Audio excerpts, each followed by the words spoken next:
Yo, welcome to my channel. My name's Jess. Today I have a card reading. It's for you because you're meant to be here, and that's why you clicked on this video. You sent me over through the portal to your door because you want to learn something new. This is a complicated reading, brother. It's at the absolute precipice of my understanding. I'm tripping out.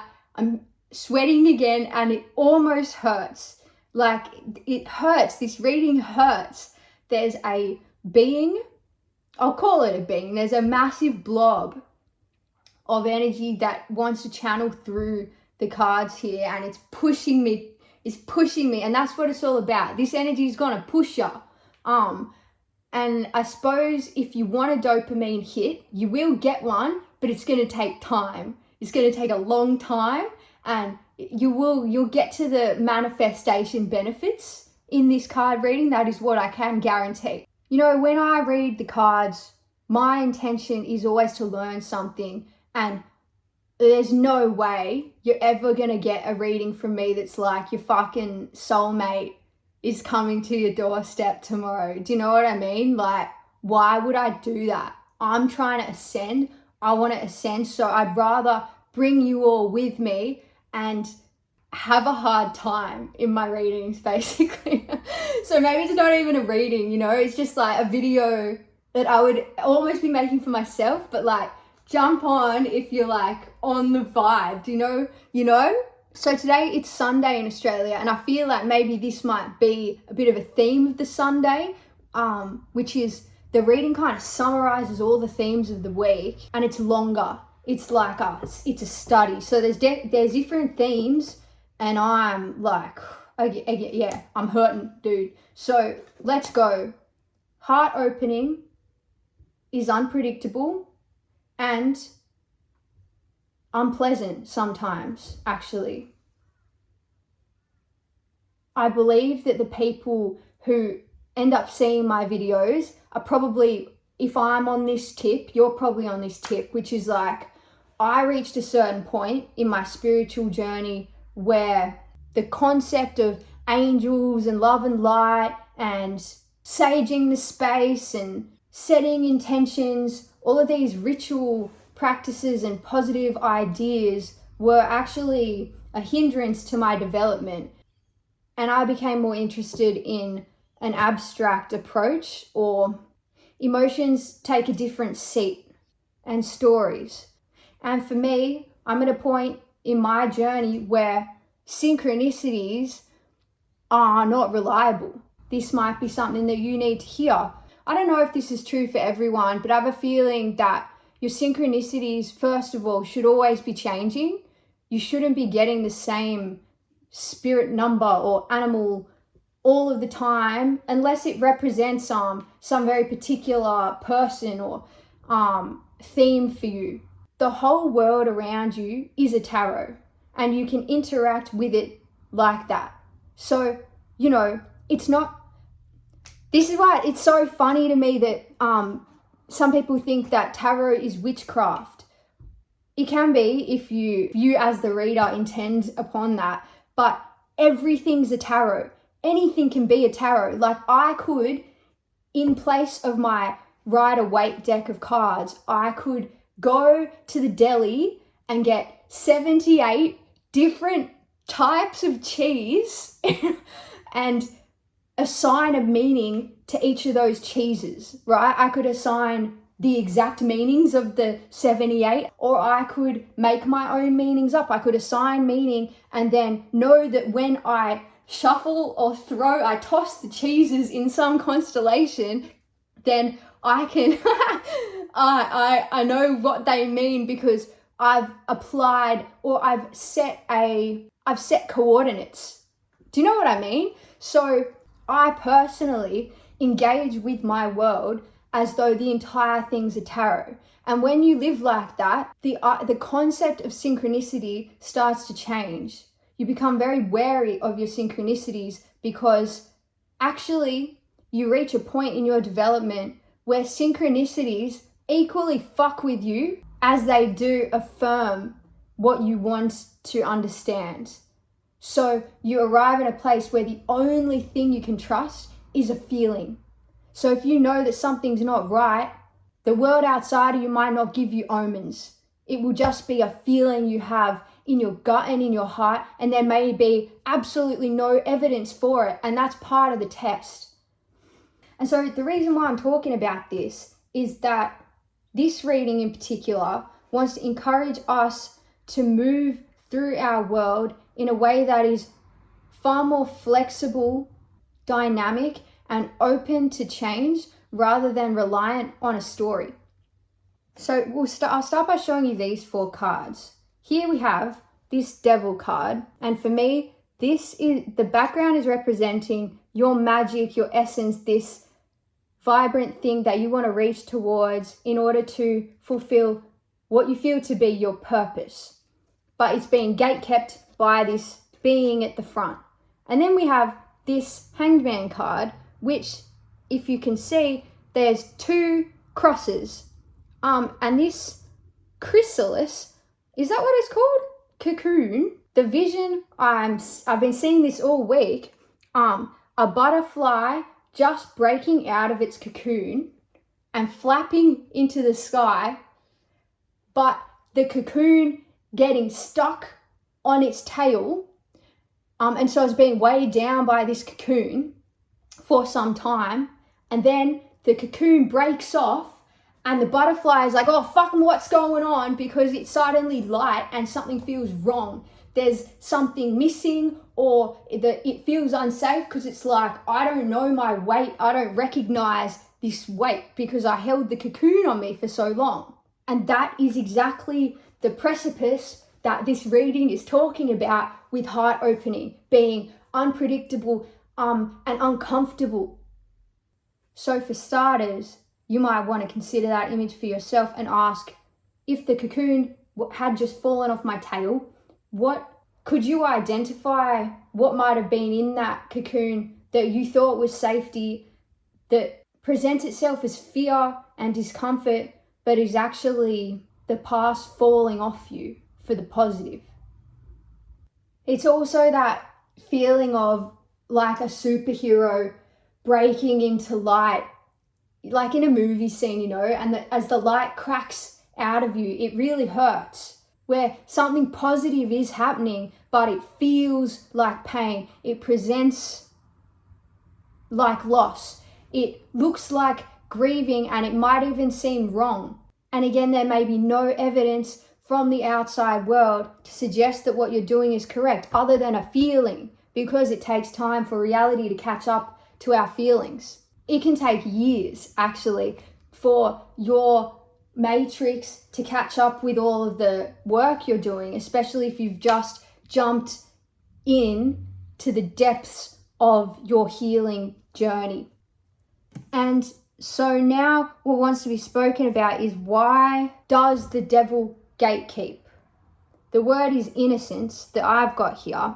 And here's some more cards. We have key, heart, simple stuff. Here we have a very interesting depiction of the garden card. See, we've got this big fella in the background. He's looking in, and to me, it looks like he wants to join the children in their play, but he's being gate kept. He's not allowed in. Perhaps he's a predator. But in his mind, he's like, why can't I come and play? I just want to pick the flowers. I'm not going to diddle those kids. But Spirit is like, yo, there's something you don't understand about yourself yet, so we're not going to let you into this garden until you figure that out. And it's not about him. He's not going to diddle the kids. He was never going to diddle the kids.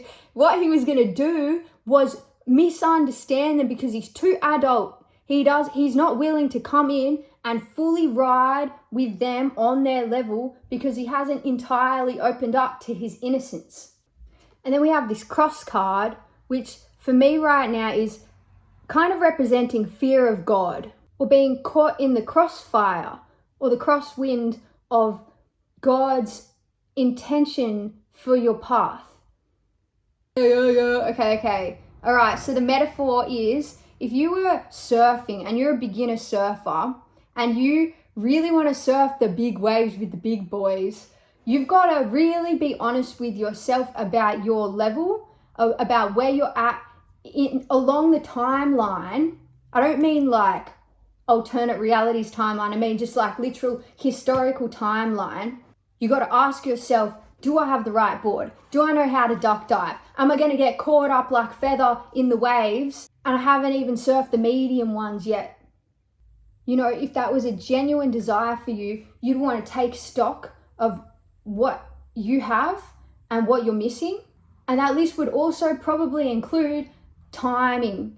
You know, it'd be like, all right, for 12 weeks, I'm going to go out and I'm going to nail beginner peeling waves. Then I'm going to allow myself to surf a meter taller than that.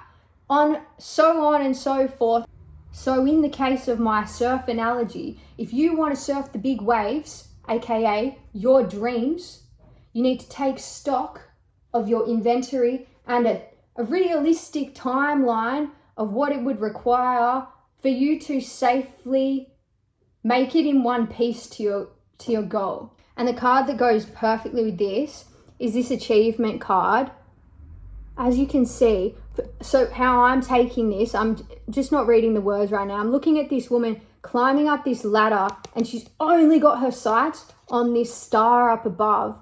But in her current environment, she's got this beautiful, and there are stars around which she's overlooking because she's trying to blast out into this giant dream she has. And Spirit is trying to show us that the best way to certify and hold the frequency of your desired manifestation is by hitting these checkpoints every single day where you acknowledge what's currently in your surroundings that has the essence of your dream in it. You know, if you want success, you must recognize success in the world around you as it stands, even if you have to work so hard to recognize it. It's manifestation 101. If you want to be rich, you have to feel rich. And if you're saying to the world, I want money, you're going to get more, I want money. The fastest and most reliable way to get to our desired manifestation, whatever it is to see it in your physical world right now. And not in a coy, cute way where you're like, oh, blessings, everything is blessings, and you're gaslighting yourself into thinking your reality is something that it's not. This is energetic, it's a frequency thing. It's sitting with the dream, trying your best to feel what the dream feels like, dragging that dream into you now, and then looking around your circumstances and noticing, hey, that thing about my life has the similar essence of my dream in a very small part. So I'm going to keep focusing on that. I'm going to say thank you for that. I'm going to feed that and cruise with that thing, you know. And obviously the alternative would be like, if you know there's people that you hang out with who are clearly not showing any signs energetically of being a part of that dream, you need to cut them off, brother. So the next part of this message is that you feeling into your dream is ideal, but you need to start to recognize the difference between feeling into your dream and applying a mental or egoic visualization to that dream. Yo, it's so hot. We need to move over. So just to clarify what I mean by that task or exercise, you know what your desired reality feels like, at least in so much as you know right now. And so you can feel for that. And the challenge is to not apply some kind of mental idealization to your feeling imagination that is inevitably governed by your ego or your thoughts or your fears that you might not even be aware of. So the challenge is to feel more rather than thinking your way into your dreams. That's the simple first aspect to this task. And then the second thing that makes it more hectic, which brings it back to the heart opening being unpredictable, in this moment when you're beginning to fly and the cocoon snaps off your tail. Oh yeah, dude, that is the moment. It's the same moment where you take off on the big wave on the surfboard, and now you don't get to choose how your reality is going to take you to the dream.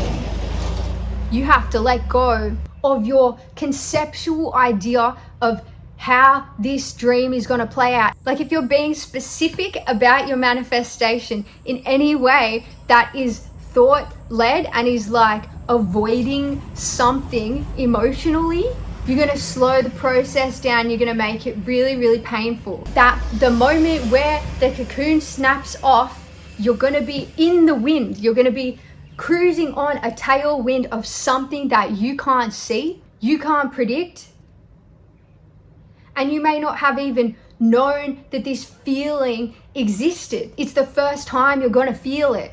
So there's a surrender and a grace involved in falling into the truth of your manifestation coming into being, which makes you both smaller and more responsible to take on the fact that you are big, because some of the things that are inside of the unpredictability are old selves you need to grieve, parts of you that are dying, relationships that you know are dead and absolutely have to go. And so it's kind of like, Spirit's a bit like, well, it can be fast if you want. The turtle and the labyrinth, I see this as the concept of slowing down, which is not about time, and I will get to that, will allow you to have this red bird land right on top of your home, whereas you could take the labyrinth trying to get to this red bird, but you'll go all sorts of ways and exhaust yourself, and it's very electronic looking. It's not natural.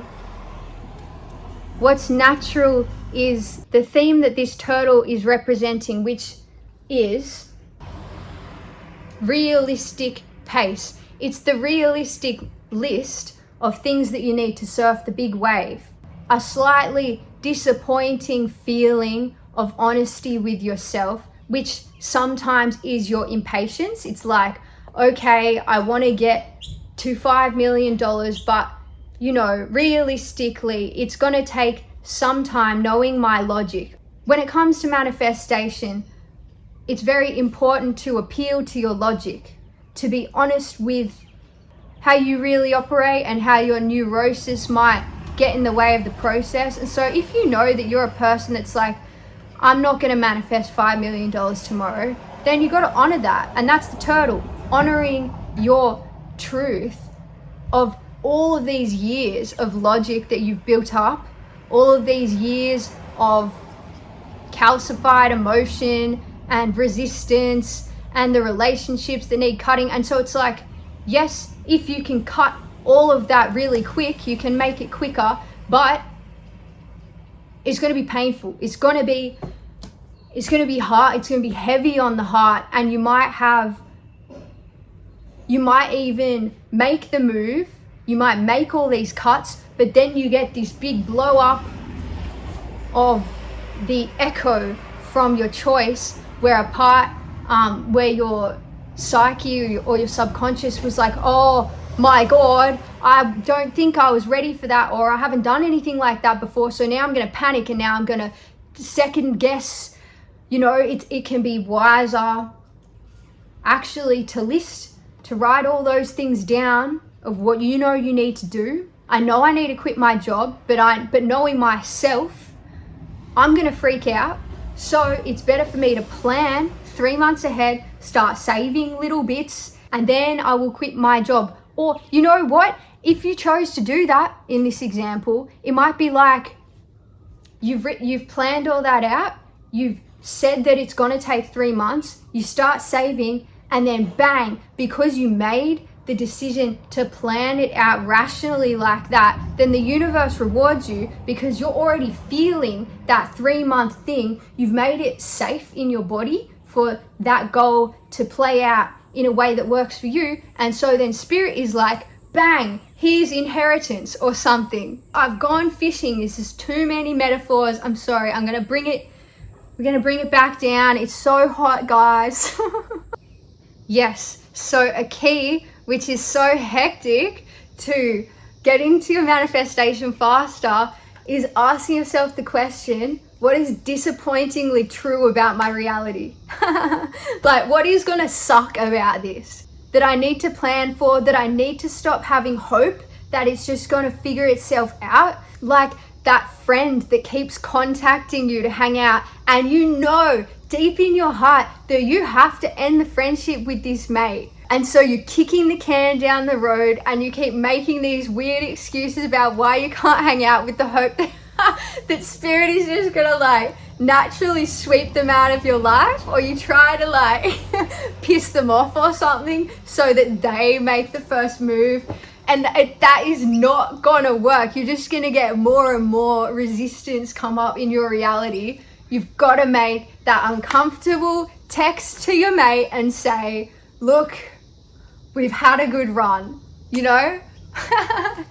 That's what this is all about. It's disappointing reality is gonna get you to the fantastic dream way faster. So speed is what you're looking for. You have to release ideas of idealism, letting go of hope. You know, in this circumstance, don't be hopeful, be honest. And simplicity, you know, don't be upset with the reality that you're in. Come to terms with the pace. Come to terms with all of these decisions that you made in your past that you're deeply regretting now because they've landed you here. And you don't want to be here. You want to be in your mansion on the hills, right? And you will get there. This is certainly not a message to quash your hope. It's actually a message about speeding things up. Stand tall and strong. And this is a funny picture. Look at him. Who is that? God? Look at the way God is handing her this orb. And look, there's all the waves. There's the big waves in the background. She's understanding the whole picture here. And she's not going out into the swell today because she knows it's not safe for her, and she's not ready for that yet. She's realistically not got the skills to surf those big waves, and so now God is like, here you go. You've understood the task. You've entered a state of innocence, and now I will allow you to play with the children because I know you're not going to diddle them. Or I know you're not going to cause them any harm or misunderstanding because of your difference in age. Yes, again, the orbs. Here's the butterfly who's dropped his cocoon, and look, all of these magicians are coming to help him, but they're all those sacred orbs that God just handed to the lady on the beach. It's a respect and an honoring of the process of the Most High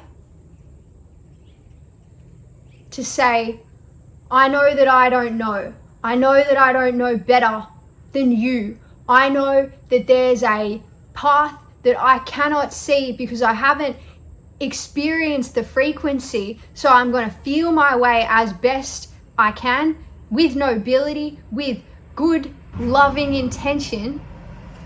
And I will allow you, Most High, to fill in the blanks of my path. For example, say you have a feeling in your heart that you need to go overseas to a particular destination. That's a feeling that you have with certainty. But you don't have a lot of money, and you're hoping that spirit is going to manifest the opportunity for you to win this flight overseas. So you're praying and waiting and hoping, despite the knowing that realistically, according to your own logic, you're not going to win a flight. It's going to take a lot more time for you to manifest winning a flight, not because it's not possible in the infinite realms, but because it's not possible in your own developed rational mind. So what would be much better for you to do is to cop the price of a ticket, even if it leaves you in an uncertain position, and then offer yourself to the Most High and say, look, I bought the flight, give me what's next. You know, do you feel that compromise that happens there? It's like there's no wishful thinking involved, but there's still a spirituality because you're following the signs of your body. You're taking a risk, you're making a leap, and you're saying, I trust that this feeling is the only thing I have, and the only action I have available to me right now is this one. So I'm going to choose that. And that's important. Like, if there's only one way for you to get closer to the feeling of your dream reality, and that one way to do it is not ideal to you, you should still take that one option, because it's the option that's being presented to you. Like, for instance, this for me, tarot reading, it's not necessarily what I see to be my highest purpose in this life. And it took me so much resistance before I could come on here and finally accept that the option in my life available to me that offers me the most immediate type of freedom that is similar to my ideal dream would be for me to come onto YouTube and read every day. I only figured this out like 2 weeks ago. And prior to that, I was like wishing on a star that some different version or opportunity for me would unveil itself. Like, fuck, it could be like, oh, I want this agent or this random magical person to point me out and be like, oh, I pick her, I see her, I want her for something. I want her to write a script for my movie, when there's no evidence of me having the capacity to do that other than a knowing in me that I like could be capable of that, you know? It's like my world, my reality said to me, look, you're stuck and you're not free in these particular types of ways, and I'm handing you this option. It's YouTube. It's being seen as a tarot reader in some people's eyes, and maybe those people are going to think that that's all that you are, and maybe other people are going to think that you're utterly nuts. All of the people from your past, every single one of them is going to think that you're a fucking kook for going on YouTube and suggesting to the world that you're capable of this, that you're deserving of this, that you have advice to share with people. Like, those are the uncomfortable truths that I had to face to be able to do this. And that will continue on. Like, it's not like by putting out my first video, I blow up and suddenly all of that discomfort is gone. No, that's the part, that's me flying without my cocoon. It's like, bro, this might take 2 fucking years of these people from my past seeing me doing this and not succeeding. That's the honest reality that I have to go through to get to where I want to get. So man, could there be a more clear analogy than me right now? That's how you show the Most High that you honor the protected grand idea. That's like an everyday prayer. That's like honoring the fact that you are trying your best, but you cannot figure it all out. And if you keep waiting until a time where you know everything, you might just die. Yeah, finally, simple words, shining light. My desire to improve myself transforms fear into strength. I raise my thoughts above doubt and find faith in the goodness of the universe. I love and accept myself as a soul, and I discover the light that dwells in me. So that, man, that's a wrap up of that's like 5 different things in here that we've discussed. It's my desire to improve myself transforms fear into strength. That's that discomfort of the opening heart. Finding faith in the goodness of the universe is to trust that plan of the Most High, where you're not in control, and they actually know better than you know what's gonna make you heal faster, improve faster, be better, succeed faster. loving and accepting myself as a soul, that's the part where you trust those inklings that have no evidence in your external reality, those feelings in your body of what you know you need to do, even though it doesn't make sense. And then finally, I discover the light that dwells in me. That's the part where you don't humble yourself and you are honest about the fact that you are a master of reality and you are a God. And you know your worth and you know you are deserving of more than what you're currently experiencing. Because if you weren't, you wouldn't have this feeling in you that you want to get to a higher place. So it's the combination of all of those things that are gonna bring you into wholeness and get you to your destination faster. But it hurts, and there's a lot of work inside of that, and it is temporarily painful, but it is really temporary.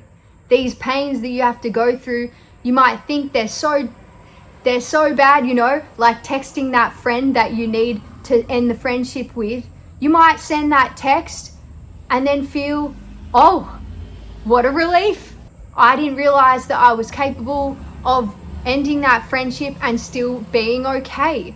You know, there's imperceptible benefits also on the other side of these difficult moves. There's balance, basically. So, holy moly, we've made it to the end. I'ma say that is the message of the week. We've done what we needed to do today, and now do what you need to do to get yourself to that ideal reality that you can feel. Good on ya. Good on you for making it all the way through this reading if you did. We're in this together. We're flying high. We're going to get there.